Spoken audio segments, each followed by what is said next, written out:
哎，你说如果找了个外国人，这夫妻之间到底怎么分零花钱？真的是 AA 制吗？是这样的，她最近吧老管我要钱，我问她干啥呢也不说，告诉我过一阵自然就知道了。那我不可能给呀，我没给。然后她实在没招了，跟我坦白了，说想植发，我要头发，让我这边也出点钱，就她主植，我扶植属于。我说植发这玩意儿挺贵的，你们外国人不都 AA 制吗？我给你植一边，她就抗议，她说。我现在不是以夫妻的关系和请求你，我是在以雇佣关系要挟你。我此刻不是你老公，我是你张彩良旗下的头部艺人。平时你发视频评论区我挨个看挨个翻译，大家爱的是我。在你的视频里我是顶流，我植发这2万块钱你要非跟我 AA 制一人一半，那你600多万粉丝你也给我一半，我自己单飞，我自己单飞。我一听我感觉就莽撞之中又有一丝道理，我说行，咱俩可以去就面诊一下。这个面诊的意义呢，就首先是要鉴定你是不是真正意义上的脱发。结果我们一进屋，医生看了一眼他脑袋，直接免试了。我说医生这么快呢？那脑袋你看一眼你就看着病根了。医生说我看着我牙上粘块酒，粘块酒。我一看他这情况病的也确实很重，我寻思要不给他植了吧。结果呢价格比预想的还贵，因为啥呢？人医生解释了，植发这个事儿吧，属于把一个地区的毛囊转移到另一个地区，就可以这么转。也可以这么转，所谓拆东墙补西墙嘛。但是他呢，就西边的确很需要墙，但是东边又很不要墙，就东边日出西边雨，风吹草低见牛羊，没有给予的能力。那么呢，就还有一种办法，就是从身上其他的部位，比如腿毛摘下来往脑袋上补。但是呢，问题又来了，大胖媳妇的腿毛是直的，鬓发是弯的，而且呢，不光是她，就人的腿毛都是不长的，就那么长，这样植出来呢就比较参差，有长有短，有直有卷。你说那我能给他植吗？最后得花我不少钱，植出来一个泰迪和八哥的串儿，那种感觉，那玩意儿谁要呢？我家已经2串了，我觉得不值，没给他做。这事儿呢就暂时过去了，谁也没提。结果最近呢，突然间就挑事儿，说我给翟奥达的零花钱太多了，孩子不懂得珍惜。他说你看这样行不行？以后咱这家里都是就按劳获取，都以做家务赚钱。哎，谁也别白拿，每个活都有每个活的报价。洗衣服了、刷澡盆了这种水活10块钱，擦桌子了、扫地了这种汗活5块钱。媳妇，你看这样行不行？我一听我觉得也有点道理，我说行。结果这一家，我的天，都是财迷呀，干活干飞了。大胖媳妇这一干活，就恨不得整个大中华华语区全都听见。而且现在在我家这个接活、揽活、倒腾活已经出现了人传人的现象。大胖媳妇揽完活给翟奥达，翟奥达接完活在下方给拿铁。姑娘，你这么扫，到处都是灰，声还大呢。弟弟不喜欢噪音，用这个滴水大白洗涤机，母婴机的噪音特别小。中国的家长和你爸不一样，我们付出劳动讲究一个默默无闻，关键它零扬尘。像咱家有你还有你弟，就得用这种零扬尘，添置个大白，少吸点尘霾。但是晚上，刚才我女儿跟我说，妈，我这一晚上我刷了那么多碗，洗了那么多双袜子，虽然是新的，我爸都搁那摸鱼，我拼死拼活给你干的，完我就挣3块钱，就3块钱，3块钱够干啥的呀？我稀罕不？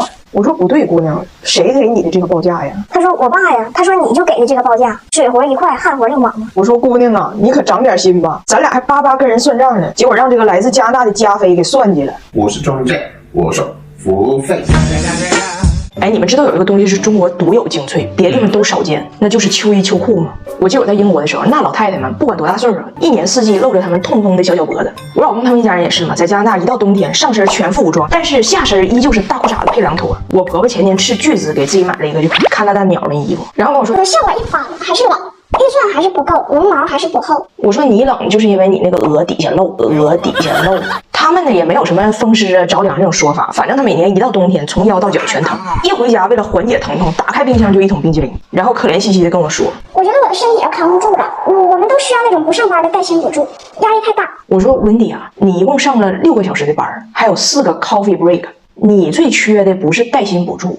是带皮棉裤，带皮棉裤。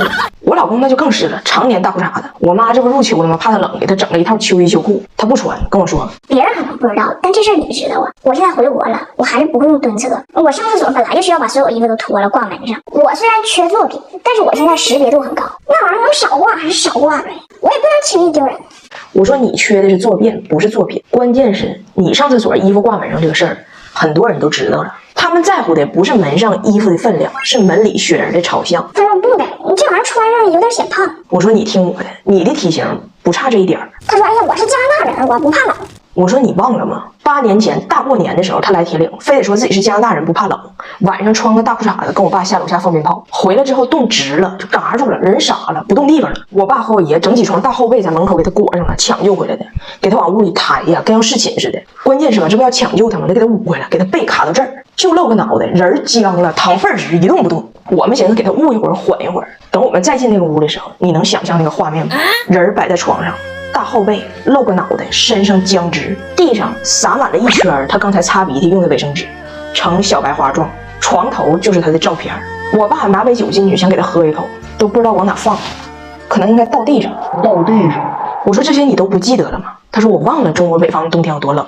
他整一套也行，而且你老说那秋衣秋裤不舒服，那是你没碰着好的。我老说内外最舒服，内外最舒服，这句话我是发自肺腑的。我贴身的老多东西都是他们家的了，你看我穿这套又合体还不臃肿，又薄又贴身，一点不显胖。远红外发热的性能，再配上锁温的能力，我们的宗旨是不是光让你温暖，保温一天它都管。而且它特别透气，不是那种硬捂着憋着不透风那种感觉，找的就是一种温度上穿了，体感上没穿的，越朦胧强朦胧的感觉。他说那我现在算不算掌握东方精粹了呢？我说秋衣秋裤只是东方精粹 1.0， 他说2.0是啥呢？我说是这样的。哎，我和我大胖媳妇前2天去体检了，您猜怎么着？你看她那么胖，除了有点脂肪肝，啥问题没有，正经可以对付很多年。反倒是我各种酶都高，全是小箭头。这个原因大概我也能猜到，人家就是开心嘛，心宽命硬嘛。我是一天到晚老睡不着觉，睡不着觉我就老头疼眼睛疼，然后就得老吃药，可能对身体就有影响。很多人看我的视频，可能觉得我是一个内心非常坚强、不受委屈的人，其实我是一个非常内耗的人。所以我今天想认真的跟你们聊聊我自己减少内耗的过程。那如果你是一个内心坚强、勇敢、积极乐观，每天一醒来满天都是花蝴蝶，快乐如小鸟那么一个人，你就直接划过去，对你就没啥用。我和我女儿分开这2年，应该是我人生最难熬的2年。每次一想到和她见面这个事儿，遥遥无期，没有盼头，我就整宿睡不着觉。睡不着觉呢，我就开始拼命工作。但是工作呢，有顺心的时候，也有参加比赛压力太大更睡不着觉的时候。我就是从那个时候开始，就是得吃药辅助我才能睡着。然后今年的前一阵，我老公和我女儿这不就回来了吗？我所有的快乐都回来了，肯定什么失眠、焦虑就都没有。但是你说就不是呢？这个原因，第一，就我和很多看我的妈妈们一样，我是家里的交通枢纽，啥事都找我。第二，就是我心理素质不好，我这个交通枢纽经常就拥堵了。就举一个例子，前几天有一天我出差录节目，原定是当天录完就回家，因为第2天我女儿要在中国第1天上小学，我要送她。结果那天呢，录制就有一些问题，我对我自己的表现很不满意。好巧不巧呢，工作人员把我的机票给订错了，我到了机场回不了家，搁那硬等着。我当时是又累又饿，然后我女儿给我打电话，发现我回不去，就开始哭，说那我不上学，我就得你送，我不去。我一着急呢，我就说了我女儿几句，说完之后呢，我更愧疚。然后这时候我的猪队友老公就上阵了嘛。呀，那个校车的校车点在哪儿啊？就是在马路的左边还是右边呢？那校服太大，我找谁去兑换呢？我当时就觉得这个当爸的他咋这么没有用呢？我又给他臭批一顿，批完我又觉得他有点可怜。这个时候我的妈妈又出现了。因为我爸我妈离婚多年，不能共处一室，见面就打。可以这么说吧，我爸我妈离婚18年了，各有各的生活了。但是他俩的战火和硝烟，至今在我的头顶弥漫，永不散去。现在我们在北京，姥姥是好姥姥，姥爷是好姥爷，都想过来陪孩子，但就是不对付，矛盾四起。我妈给我打电话就说这事儿，然后又聊起了我大胖媳妇，说她带孩子太含糊，没有责任感，得教育。说人别人家老公外边赚钱，里边顾家，你看你家这个要一头没一头。我本来刚才莫名其妙臭批我大胖媳妇一顿，我心里对她就有愧疚。现在听我妈再一说她，我这愧疚转移了，又跟我妈干一架。我妈说：“哎呀，我跟你俩我真是心寒。”我说：“妈，对不起，我心烦，对不起。”我妈说：“你就是不知足，你还心烦。那别人家老公瘫痪的，孩子上不起学的，人家不活了。”最后，我女儿、我妈、我老公都去睡觉了，我一个人又睡不着了。我觉得我怎么哪个角色哪个关系都整稀碎了。然后我又想起了我的工作，我就想，如果哪天我还不好笑了，那你说我这个人就是一无是处。然后就越想整个人就不好了，你就是咔进死胡同里就绕不出来。你们是不是偶尔也有类似的情况？这种情况你说咋整呢？你找个人说说吧，你说你其实事儿也不大，人的悲喜本来也不相通，人家也不太可能，也没有那个义务去理解你。所以咱们从小就习惯性的把各种情绪憋回去。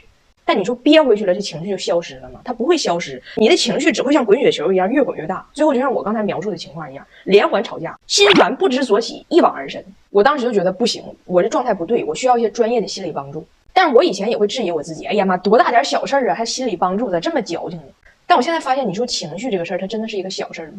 而且你说什么叫矫情呢？就非得等着这个世界给你发一个焦虑许可证，说哎呀妈，你可太惨了，你可太惨了，你从此你有资格焦虑，你有资格郁闷，那个时候你才有资格不开心吗？我们的生活都不容易，我们产生任何负面的情绪都是合理的，都是需要疏导需要关怀的，不要觉得自己矫情 PUA 自己了。我呢，心理学知识我也学，书我也看，但真正心烦的时候，那个书起不到直接的作用。心理医生我也去，有用是真有用，贵也是真贵。而且有时候你真正非常需要的时候，你还得等到下周4。所以就在那段时间，我找到了一个非常专业的心理学产品，就是暂停实验室的情绪 EVP。我当时是咋知道呢？是我一个脱口秀的同行领着他妈一起做。我当时觉得，哎，我也想尝试，而且我呼吁所有的人都领着咱们的父母一起做心理辅导。我说句实话，咱们的父母如果都及时做心理辅导了，咱们今天可能都不这么急需了。这个暂停实验室呢，是一个为期25天的，在手机上就能自助练习的科学减压计划。我刚练上就非常想给你们推荐。不是说你练上了压力就消失了，内耗就不见了，打个嗝都是7色彩虹，从此就是个无忧无虑。想要这种效果，你得上麻药，上麻药。它训练你的是你和你周围琐碎的、有压力的环境抽离。它不是上课，也不是心理咨询，是根据临床的心理学研究，把心理咨询里最好的技术提炼出来，然后做成了在手机上就能用的情绪训练。像我刚才说的这个跟周围环境抽离的这个情绪调节的能力，你得跟着它练才能练出来，就跟健身一样，它就是一个心理健身。每天2个10分钟的心理学练习，一个是正念，一个是情绪书写，时间自由，有网就行，而且还有前后测，能看出来练习效果。每天练的东西都不一样，我就记得我练到10多天的时候，有一个书写练习，是把你的情绪和想法给它起名，这是帮助你识别和梳理情绪的。就比如说我前面说的我连环吵架那个情况，那个咱们就把它命名为十字路口大堵车。我在命名和梳理情绪的过程中，我能意识到堵车也不是我的错，谁都堵，放松。同时他帮你捋清楚是从哪儿开始堵，为什么堵的。那这个捋顺的过程中，其实车流就已经走起来了，也就不堵了。你把你的情绪这么书写一通之后呢，再叠加当天的身体扫描的正念练习，你就会非常直观的感受到你的身体、你的情绪到底哪儿疲惫。你真直观的感受完之后呢，也就轻松了，很快就睡着了。人家主创解释了嘛，很多时候咱们那种失眠、暴饮暴食，都是因为你满脑跑火车，注意力不在你自己身上。咱们要练的其实就是这个，专注当下，不被情绪和想法轻易拐走。所以其实我挺感谢我当时做出这决定的。你们也是，当你感觉到情绪有个小感冒，你不要逃避它、忽视它或者去否认它，因为受苦本身是没有任何意义的，不管是因为什么，赶紧尝试科学的方法调整自己的状态。我其实一直觉得现在人的生活压力确实是太大，每个人都需要专业的心理服务，所以我推荐暂停实验室这个情绪 EBP， 因为它科学又实惠，一个周期几百块钱，其实就是一次心理咨询的价，你也不用担心在手机上练全机器人没人管你，全程有真人答疑，很周到，而且支持无限次复训。提醒一下，他们每个月就开训一次，下次的时间在这儿，小黄车下单还有50块钱优惠，试试看，我希望大家都能开心一点，我等着你们的反馈。